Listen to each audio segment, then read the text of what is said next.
We're live on YouTube also now. And Prateep Muzumdar is wishing you a very good day, Dr. Singh. Well, convey my greetings to him and everybody else. Fantastic. So it's starting to, talking about the weather, it's starting to warm up even over here. But overall, I think the weather has been probably less warm than what we have seen in the past. Could be that there is less of carbon monoxide across the Earth's atmosphere. Possibly, I don't know. You would know more about these things. I'll send you some images. Would do that. So people are saying, waiting for the good news from Dr. Dinesh Singh. So we are waiting for that. I think it's 11:30. If you allow me, Dr. Singh, can we start? Yeah, go ahead. Wonderful. So good morning, everyone. Good morning to the 36th episode of the Yogananda Guru series. It is my honor and privilege to introduce to you Dr. Dinesh Singh, a very dear friend, my guru, ex-vice chancellor of Delhi University, but more importantly now a distinguished professor at Shoolini, also director of our Innovation Center. Welcome to the Yogananda Guru series, sir. You inaugurated it with your first lecture. And we've had a great start so far, and we've done 35 of these sessions. So when I was speaking to Dinesh, he, as being a diehard optimist, told me that all this stuff about the negative things about COVID are wrong, and he's done modeling, and he has got some great news for all of us. And that's the topic that we have today, which is the perspective of COVID from the eyes of a mathematician. So he's going to share his mathematical models with us in simplistic terms, of course, that even my mother can understand. And he's hopefully going to give us good news on when he thinks COVID is going to end and what his hypothesis is, looking at reams and reams of data across the world. So with that introduction, once again, welcome all of you. Welcome, Dr. Singh, to the Yogananda Guru series. And I can't wait to hear from you. The format will be around 35 to 40 minutes of listening to you, and we'll then get into a Q&A. So please do not, just please ask any question you have from Dr. Singh, anything that comes to your mind. I'm sure Dinesh will be happy and delighted to answer any question that you have. With this, over to you, Dr. Dinesh Singh. Thank you, Atul. I'm always delighted to be on a Shoolini platform, and it's a matter of great pleasure for me. I enjoy the systems that you have set up, that your father has guided the university so well that it's a pleasure to be a part of that. And I look forward to good things through this platform. Also, let me tell you that when you said I should make it simplistic in such a way that your mother can understand, mothers don't need to understand anything. They're born with wisdom. So you should never worry about mothers. They know everything. But I just wish to bring a mathematical perspective on the COVID crisis, as people say.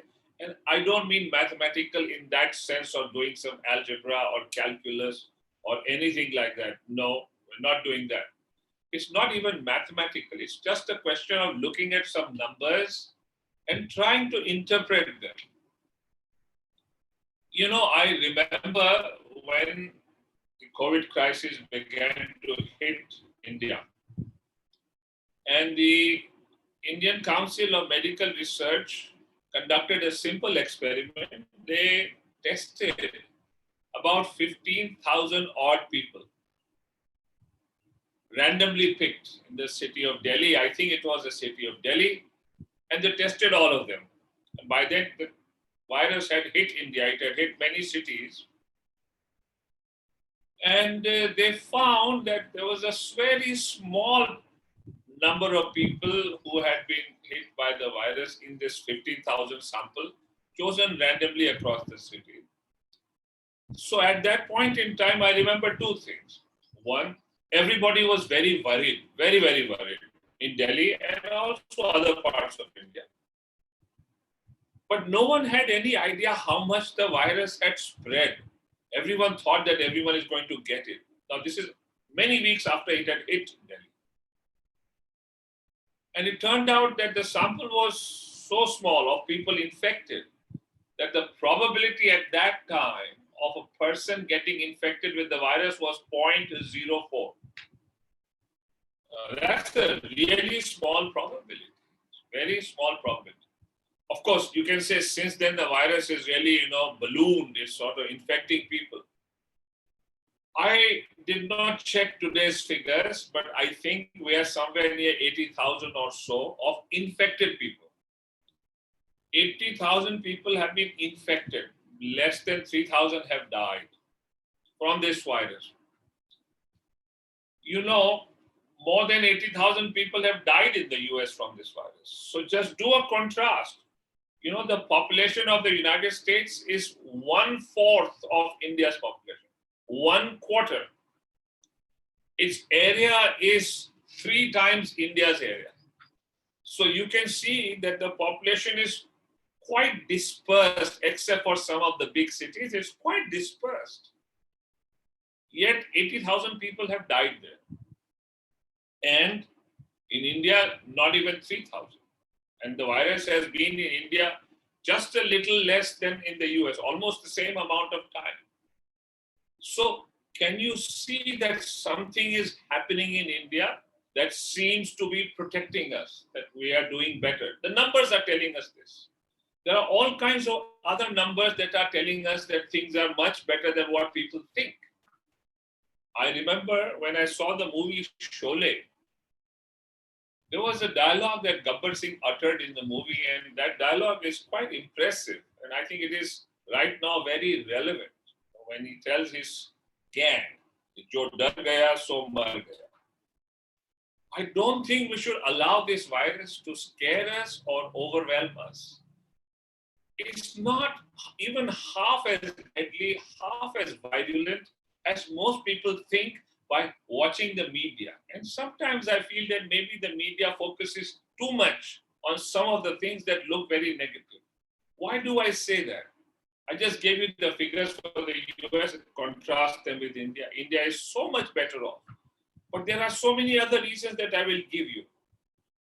Do you know how many people died here in India because of road accidents? Maybe you have some idea. The official figures of the government of India say that last year, more than 150,000 people died of road accidents in India. Actually, many accidents do not get reported. The United Nations estimates that last year, 300,000 people died of road accidents in India. Do you realize that the chances of a person dying of a road accident in India are far higher than dying of the corona crisis, dying of the coronavirus? Far, far higher. Less than 3,000 people have died when the virus has been here for more than 3 months.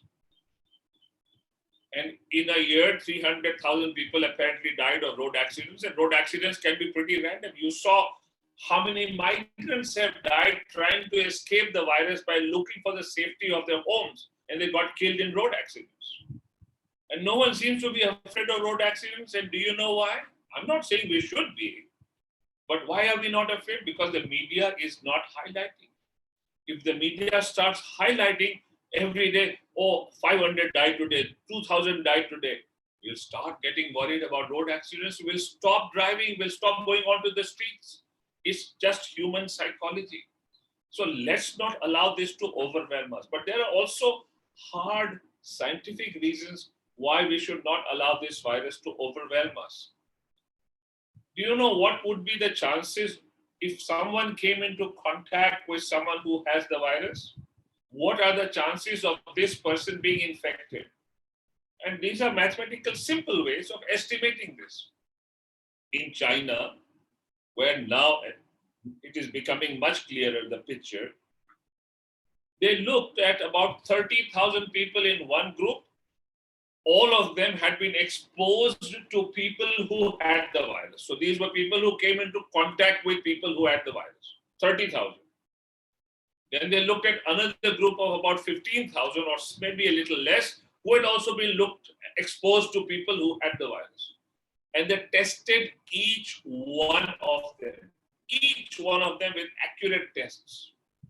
And do you know what is the probability of being infected? 0.1. So, I mean, if 100 people get exposed to a person who has the virus, maximum 4 people, actually the probability varies between zero point 0.1 and zero point 0.4, maximum 4 people will get infected with the virus. Just think of that. If 100 people get exposed to a person with the virus, about 4 maximum, actually some studies in China say that only 1 will get the virus. So, I mean, will get the virus, not die from it. The probability of a person first getting the virus and then dying from it is almost to zero. If you look at India's figures, the probability of an Indian dying from the virus is almost zero.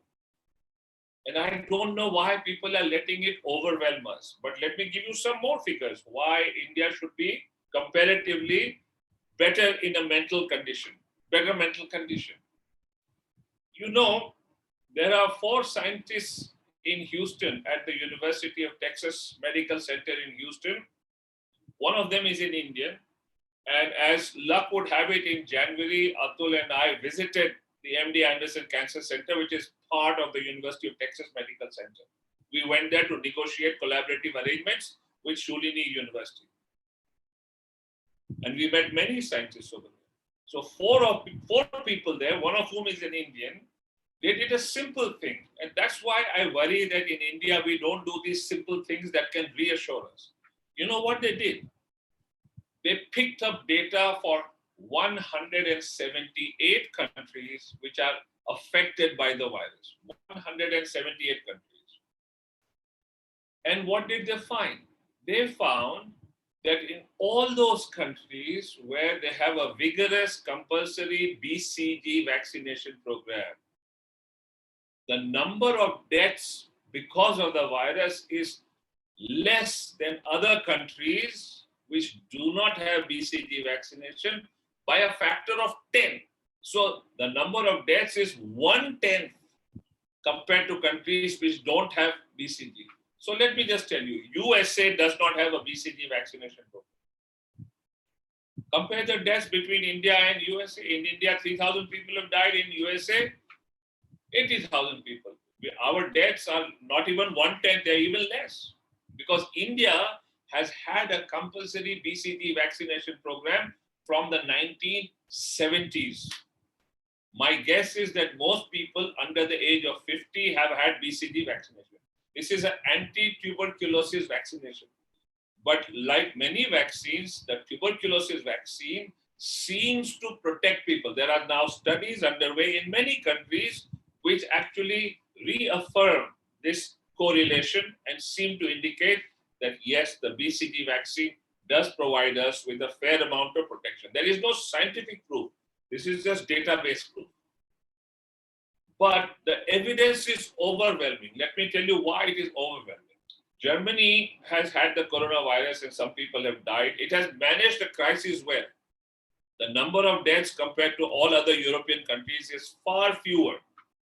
But in Germany, the former East German part has far less deaths than the former West German part. You know why? Because East Germany, till the time it merged with West Germany, used to have a compulsory BCG vaccination program. So you see that this data on BCG is very strong, very overwhelming. And I believe that's one of the reasons why India is comparatively well protected. Look at Dharavi.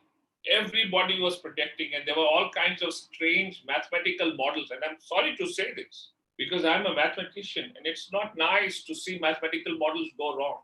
But there were strange mathematical models coming out of many parts of the world telling us in India that millions will get infected with the virus and millions will die, and all kinds of dire predictions. Look at just Dharavi. I've been studying Dharavi on a daily basis. I look at the number of deaths and I look at the number of people who get infected on a daily basis. There are some very good things happening at Dharavi. The media doesn't highlight that. Number one, Dharavi has something like 8-9 lakh people packed in a very small area. It's a slum. It's packed in a very small area, tightly packed. There's hardly any question of social distancing. You have common toilets. You just cannot help but people in one room shanty, 8 to 10 people live in that. Where is the question of social distancing? And Dharavi got the virus the 1st or 2nd of April.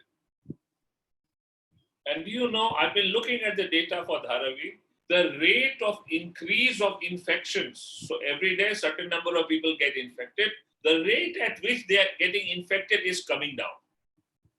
And I have made a prediction in writing. I made this prediction, I think, about 8 days, 10 days ago, something like that, that by the end of May, Dharavi will be comparatively free of the virus. That's my prediction, and I stand by it.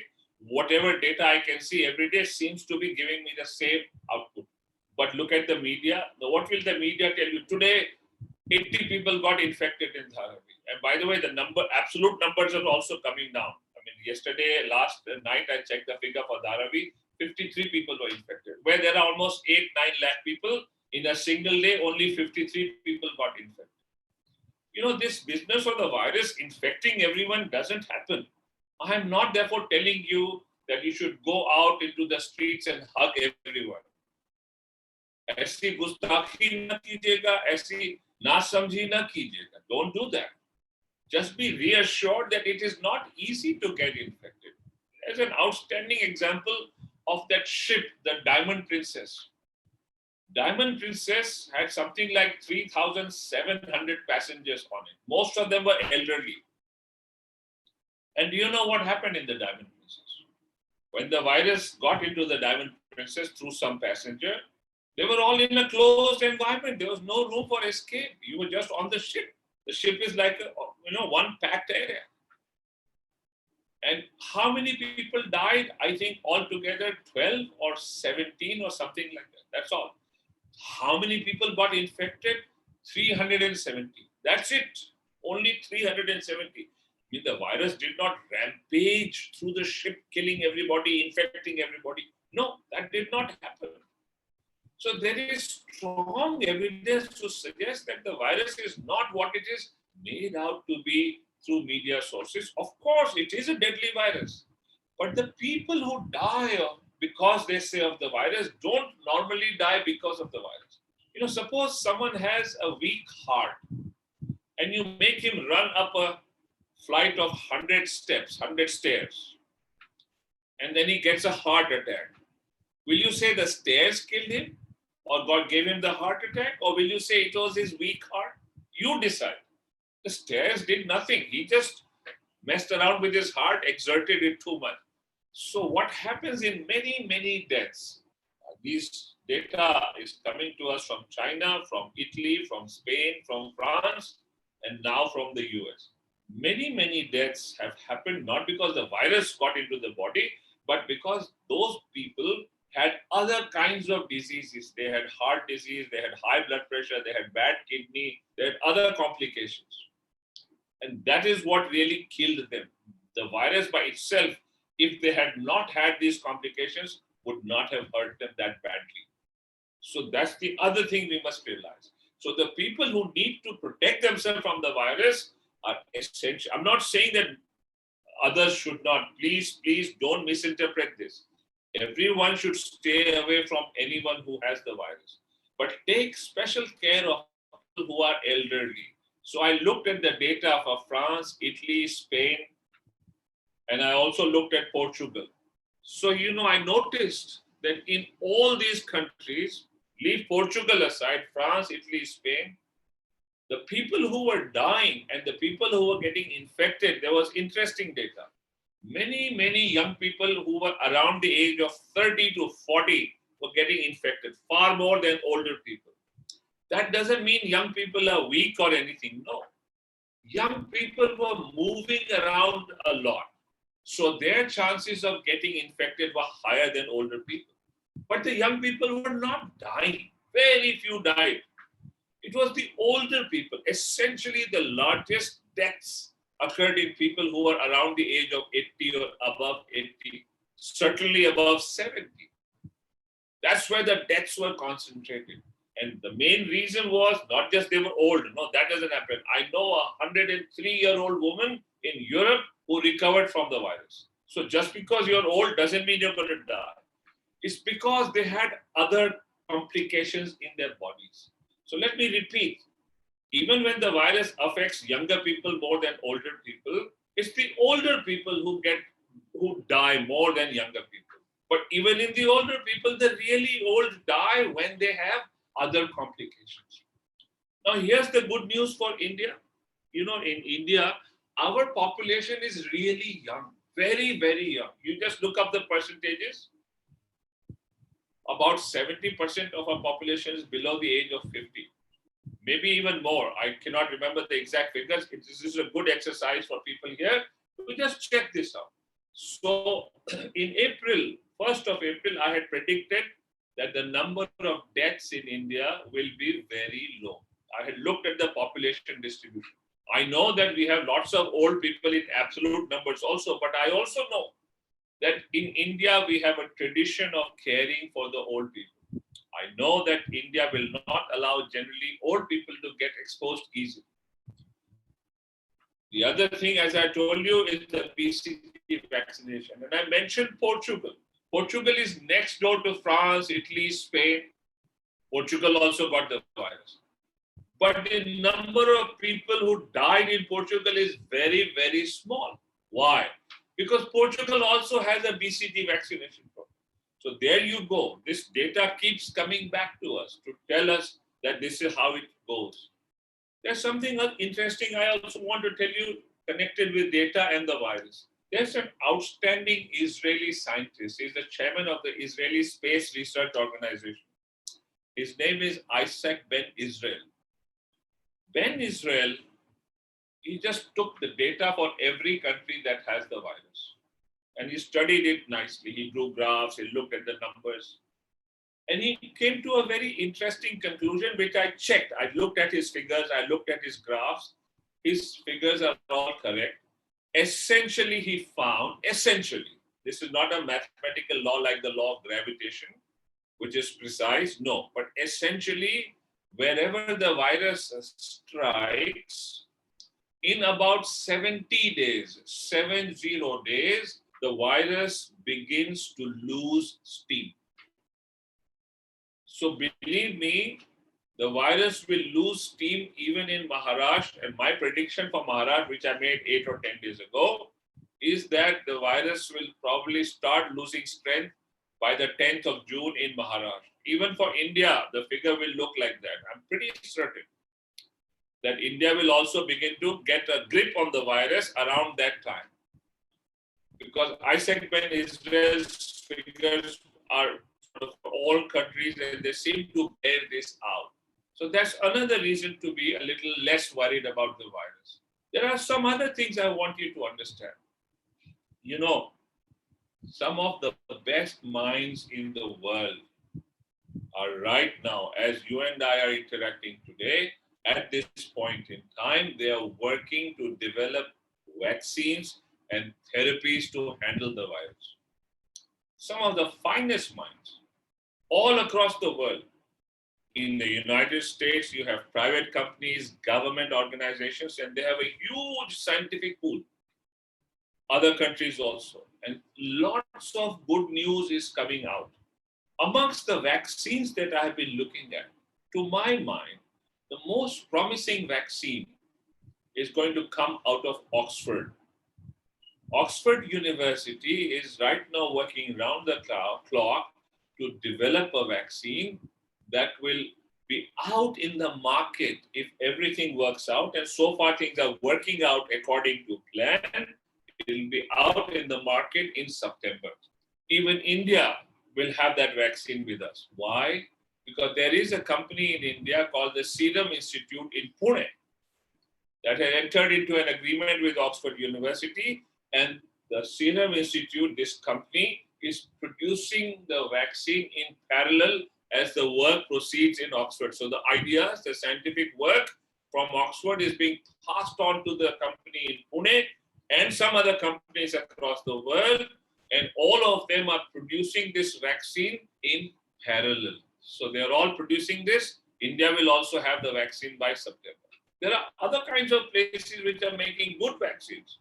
And you never know who will come. Maybe there'll be a vaccine from other places which is as powerful, as early as the Oxford vaccine. As I told you, some of the best minds in the world are working on vaccines. But there is also other good news. There's another way to combat the virus. That is by looking at what are called monoclonal antibodies. Now, that's not a vaccine therapy. It's a kind of therapy that goes into the body and kills the virus. News has come from Israel some days ago that they have made a breakthrough in identifying a monoclonal antibody that kills the virus in human cultures. They are very positive that this will work. Now, generally, people from Israel do not make fancy claims. They do not make exaggerated claims. They are pretty sober and fairly grounded. So I would say that we must put some faith in the Israeli effort to produce this monoclonal antibody. What are the advantages? One, there don't seem to be any side effects. Number two, a monoclonal antibody production, once you synthesize things, can be done at an industrial scale. So you can produce large numbers of all these therapy, the therapy, large numbers of monoclonal antibodies, so that will come and cure the people who have the virus. It will just destroy the virus inside the human body. So that's good news. But incidentally, it isn't just Israel that is working on monoclonal antibodies. Since the time I learned about the Israeli effort, I've come across many other places. There is a Swiss-British company, you may have heard of it, Roche, a pharma company. That is also well ahead in the race to produce a therapy based on monoclonal antibodies. They're pretty advanced themselves. There are many places in the United States that are also working on monoclonal antibodies. So that kind of therapy is also in the pipeline. It'll come out very soon. That's another reason why I would say that let's stay optimistic. Let's keep ourselves protected. And very soon, these things will be out in the market and should be available to all of us. There are other reasons why I would say let us be a little more optimistic about things. I'll tell you why.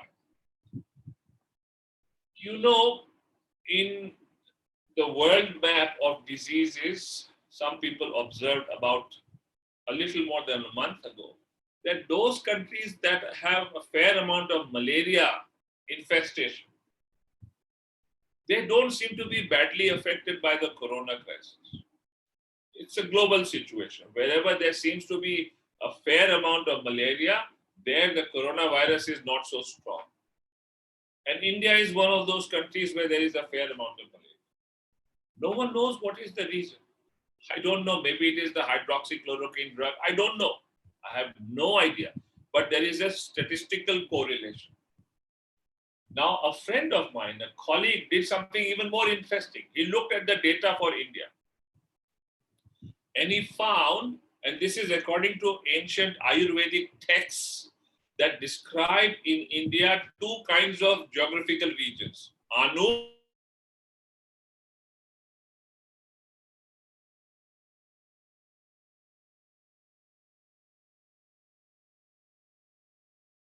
and he found in India, malaria happens more in the Anup regions. So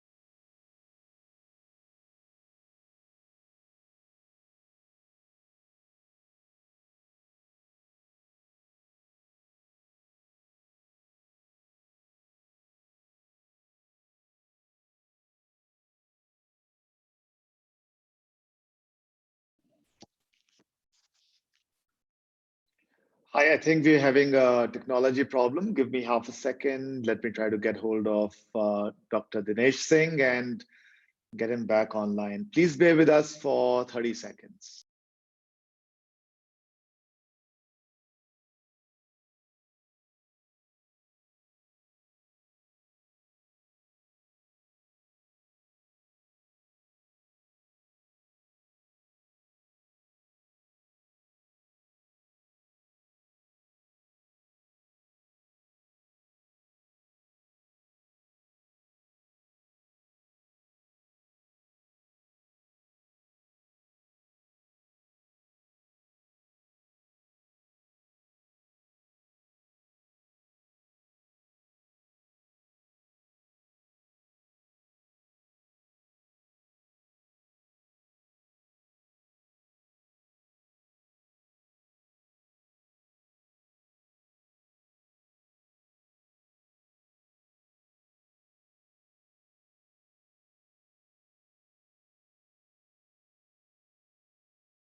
Hello, everyone. I just spoke to Dr. Singh. He should be with us in another 1 to 2 minutes. I think there's been some disruption of internet at his place. He's just joining us. Here he is. Welcome back, Dinesh sir. You are on mute, so you might want to unmute yourself and then start. Thank you. Sorry about this glitch. I don't know what happened. Suddenly my connection went. So I was talking about in India, this colleague and friend of mine called Dr. Shankar. He is actually a historian. He looked at these two geographical regions in India called Anup and Jangal, and he saw that malaria has largely been prevalent in the Anup regions. And then he looked at the data for corona and he found that in the Anup regions, there is very little corona. It's really in the Jangal regions. So that's also something to be, thankful for. I'm not saying malaria is a blessing, but wherever there has been malaria, there is far less corona. And India has had some malaria also. So that seems to also be working in our favor. There's just one final thing that I wish to mention. You know, in the Ayurvedic tradition, in the Unani tradition, India is fairly strong. It's very indigenous to India from thousands of years ago. And the Indian Ayurvedic tradition has been exceptionally strong. I don't know how many of you know this, but India was the first country in the world to start surgery on humans. Much before the time of Jesus Christ, we invented plastic surgery, we invented cataract surgery. And if you want to verify this, you can take a look at any good book on the history of surgery and medicine, and you will find that the world acknowledges this. I learned this from a book that was published by the Johns Hopkins University in the United States, which is one of the finest medical centers. That book on history of surgery that comes from Johns Hopkins describes the Ayurvedic tradition in surgery, and it says India pioneered this surgery in the world. So the Ayurvedic tradition, and this goes back, as I said, to even before the time of Jesus Christ, it's been very strong and very powerful. Somewhere we have lost faith in it. We haven't given it the kind of respect and attention that it deserves. But when you look at Ayurvedic remedies and therapies that are being tried, and I have a fair amount of data on that. So I was speaking to a very important functionary who deals with Ayurvedic treatments in India. And this person told me that in Delhi, they have looked at lots of patients who have had the coronavirus. They said something like almost 300. And they have been giving them Ayurvedic therapy, some Ayurvedic concoction coming from Ayurvedic specialists. So it's not that someone just stood up and said, try this, it works at my home. No, it's not like that. This is good scientific thinking through the Ayurvedic lens. And they told me that all these people who are being treated with an Ayurvedic therapy seem to be getting better and better. There you go. So what I'm trying to tell you is that altogether in India, we are fairly well equipped to handle the corona crisis, and God willing, we shall come out of it sooner rather than later, and we will come out of it better. That's my feeling. That's what I wanted to tell you. One last thing. We always get affected by numbers. I thought I'll use some numbers to influence you. As I said, less than 3,000 people have died in the last 3 months because of the coronavirus. Do you know how many people die because of tuberculosis in India? Every day, 1,500 people, 1,500 people last year, every day, 1,500 people died of TB in India. Now just do the comparison. Should Indians be more afraid of TB or should they be more afraid of the corona crisis? And my thing is, don't be afraid of anything, but don't be foolish. Be careful, build your immunity, and of course, more data has just come in, scientific data, that vitamin D helps you to fight the virus better.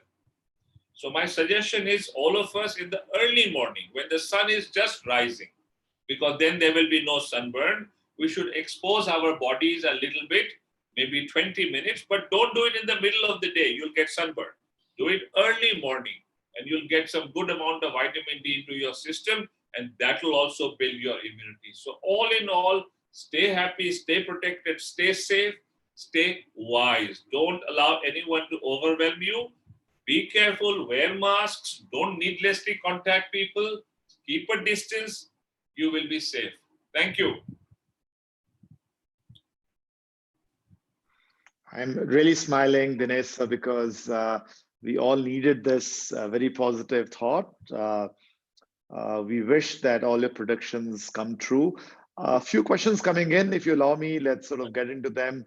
Sure. I think Vipul is asking that, first of all, lots of fans of yours, especially I think Vikram Jetka was very disappointed when you dropped off.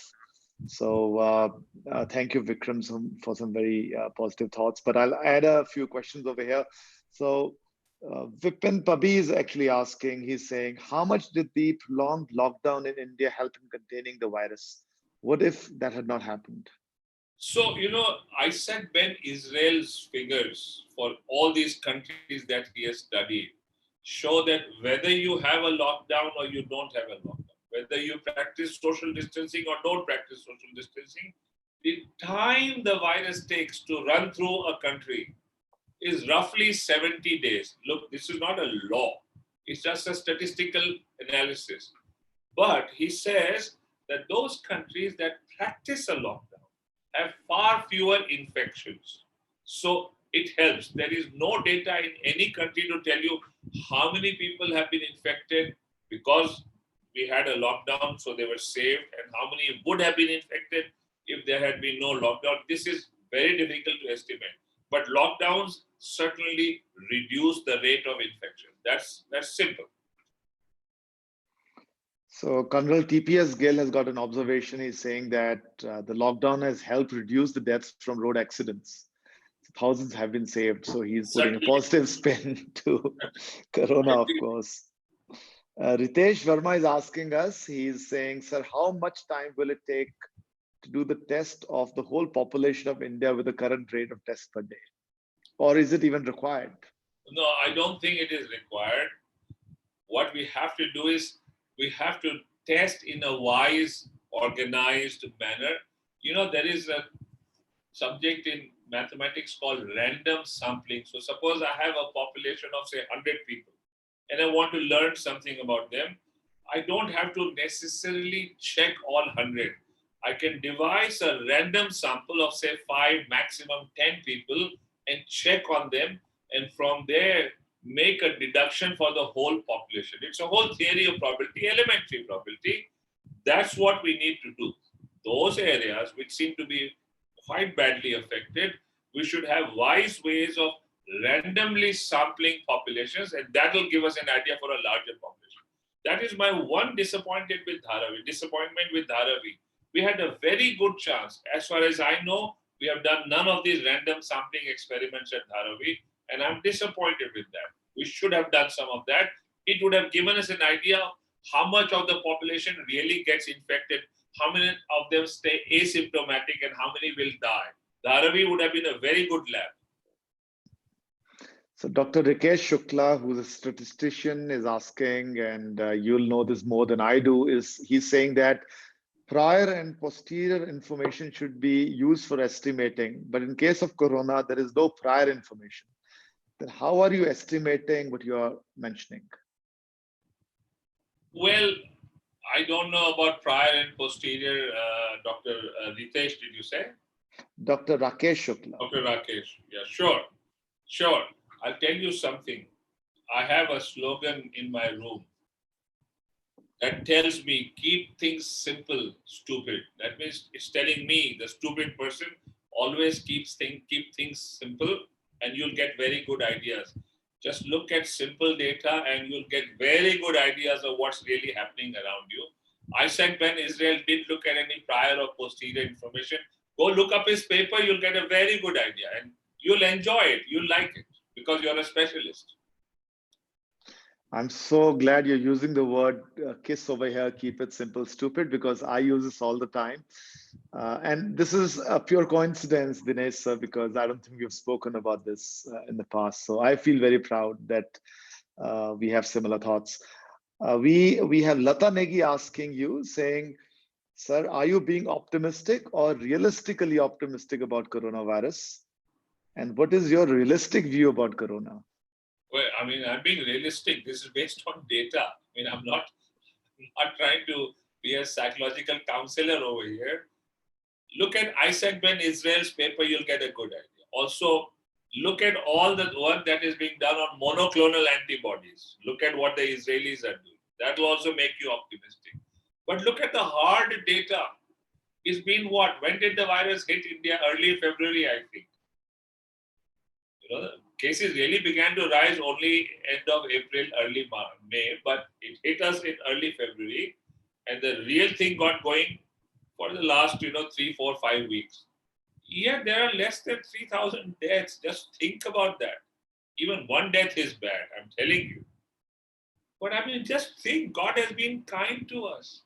Only 3,000, less than 3,000 deaths, and what, 70, 80,000 people infected. That's it. India has 133 crore people. The migrants were mixing with each other, mixing with others, yet it hasn't set the country on fire. Yes, there will be infections. But even the rate of increase of infections in Maharashtra is sort of coming down. So think about all these things. These are data. And I'm telling you, I mean, I could be wrong. I'm not God. Only God knows what will happen. But I expect by the middle of June, India will be in a far, far better situation. Far, far better. And when the vaccines and the other treatments come through, until then, keep yourself immune, get some sunlight in the morning, take some tulsi, take some amla, take some haldi. All these things will protect you.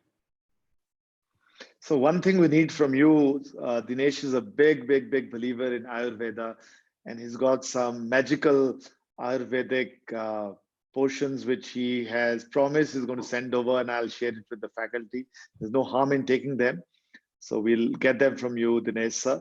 Amar is asking your opinion on second and third order infections from a mathematical perspective. When do you think, or do you think these second and third wave of infections can happen? No country has really had a major second wave of infection so far, not even China. There have been very isolated occurrences of the coronavirus in Wuhan. I mean, I think 5, 6, 7 days ago, they spotted a place where there were 7, 8 people who suddenly had the virus. And they quickly got around to them. But there hasn't been a second wave. This virus is not well understood. It's a strange virus, a very strange virus, not very well understood so far. I mean, the Spanish flu did that. The Spanish flu came, went, came again. It created both times. My feeling is we are far better prepared now. There will not be much of a second wave, if at all, because by then many things will be understood of the virus. The vaccines will be there to some extent. Other treatments will be there. There are other therapies being tried. I haven't spoken about them. The United States is trying many other things, and all of them seem to be on the right track. Good things will come. Let's just be a little patient. But even these simple Ayurvedic things really boost your immunity. So let's just keep that going, and there may not be a second wave. BCG trials are on in India, by the way. They're on in 6 or 7 countries, giving people this vaccine to see if it protects them against the virus. So far, the results are promising. So I'll take 2 or 3 more questions, sir, before we close. Rupak is asking, will the humans learn from this, do you think? Or humans cannot control everything? This is less mathematical, but more philosophical, I guess. Okay, and I'm sure you'd love to answer this. You should just ask yourself, did humans learn from the Spanish flu? Did we stop becoming global? Did we stop mixing? The Spanish flu happened at the end of the First World War. Already so many people had died in the First World War. Then the Spanish flu happened and millions died. And within I think 20 years we had the Second World War. Did we learn anything? No. So I'm sorry to say this, but the human race doesn't seem to be in a mood to learn or listen. I'm hoping that young people the world over, and my faith lies in them, they will build a movement that will make us become more sober, more sensitive to Mother Earth. Then maybe we will learn. And let's put our faith in the young people. The young people are so idealistic, so sensitive, so intelligent. God willing, they will come up with something. Absolutely, Dinesh.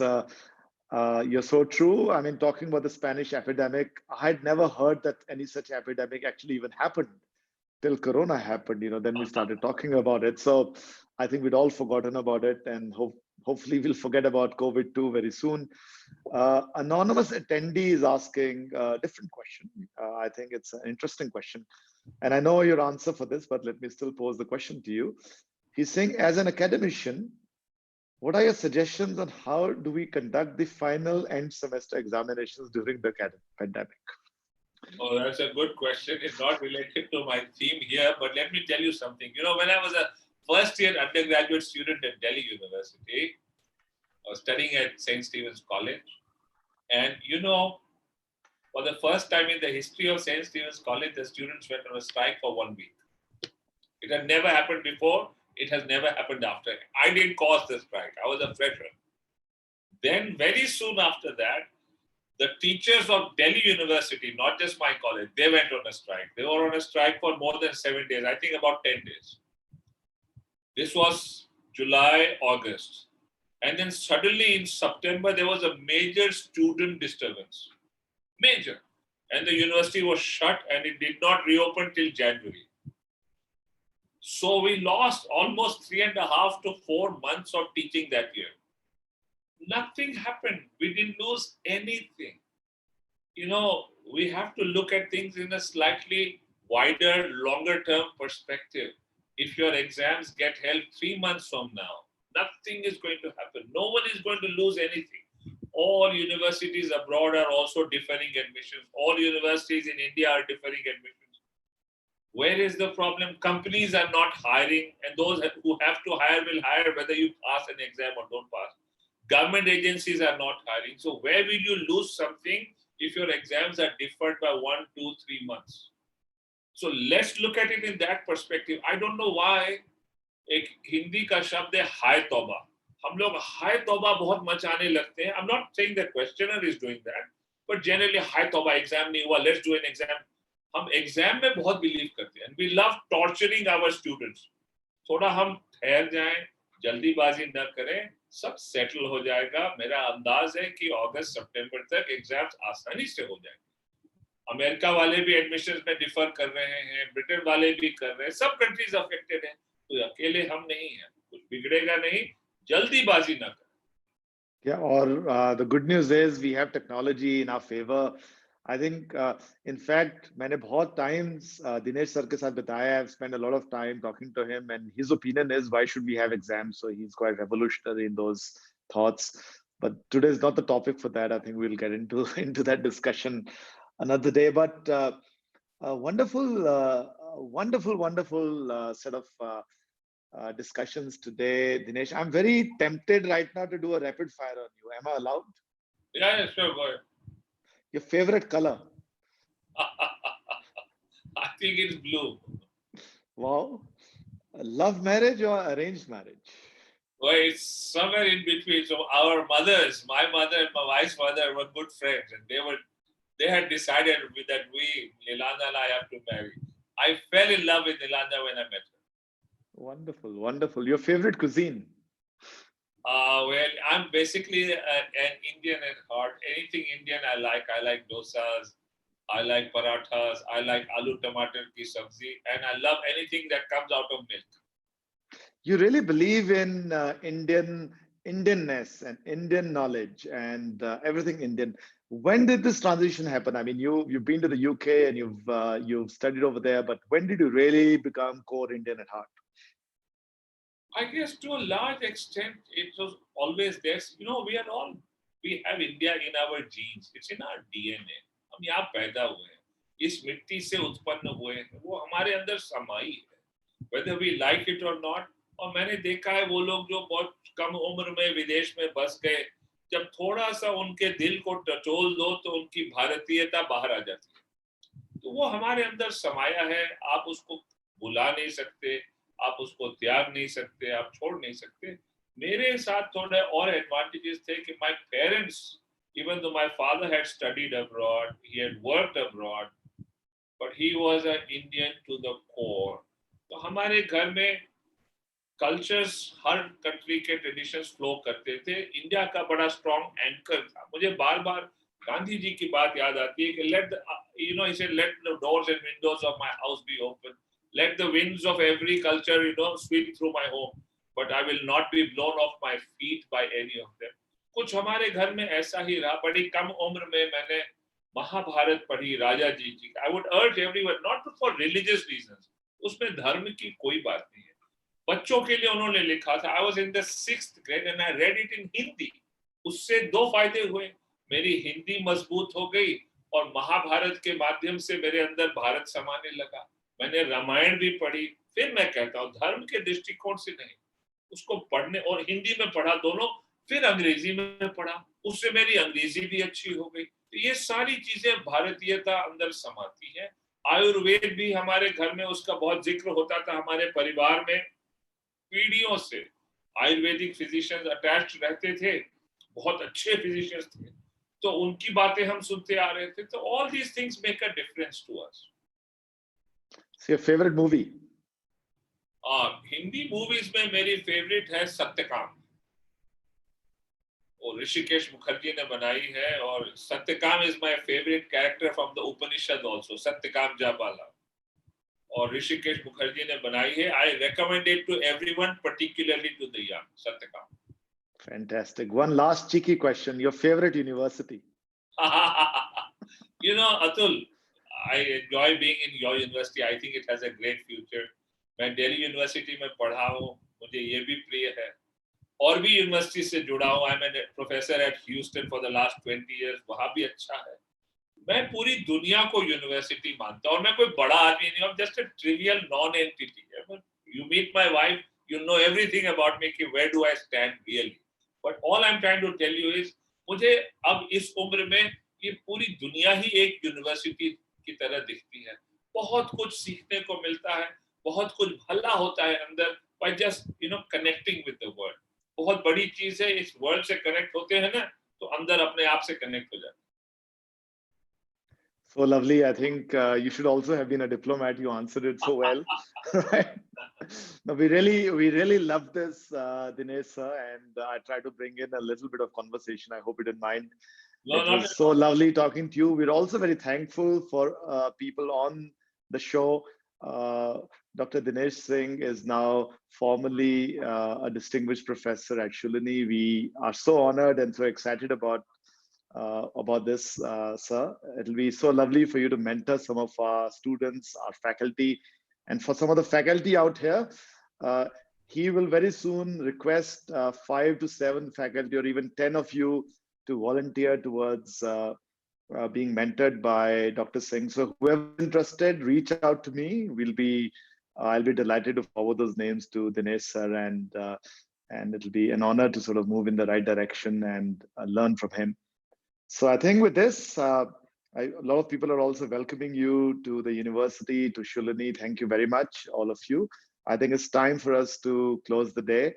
But we'll be back again 11:30 tomorrow with another amazing discussion at the Yogananda Guru series. Till then, be safe. And before we close, I'm going to ask Dr. Singh one last, oh, you've only got one sentence to speak, one sentence of message you want to give everyone, Dr. Singh. Be true to yourself. I'm quoting Shakespeare, but every wise person, every great person has said this, the one message, be true to yourself. अपने को पहचान लो और अपने साथ निष्ठा से अपने को निभाओ, भला होगा. Thank you. Thank you with these thoughts, and good luck to everyone. Be safe. See you tomorrow. Have a great day, Dr. Dinesh sir. Thank you very much. Thank you very much.